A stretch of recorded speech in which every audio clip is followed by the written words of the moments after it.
Ini kita mau reset ya. Ini ada dua. Nah ini yang bisa. Nah, ini nggak bisa. Nah, nggak bisa. Oke. Jadi kita buka salah satu pintu. Buka satu. Oke.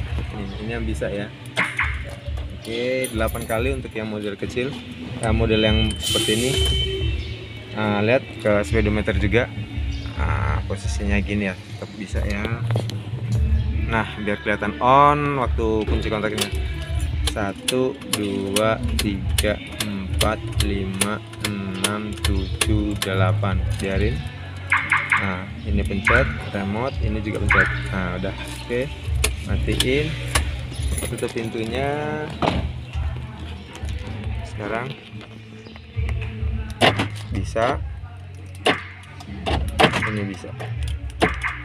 Buka, ini tutup. Ini buka, ini tutup. Oke.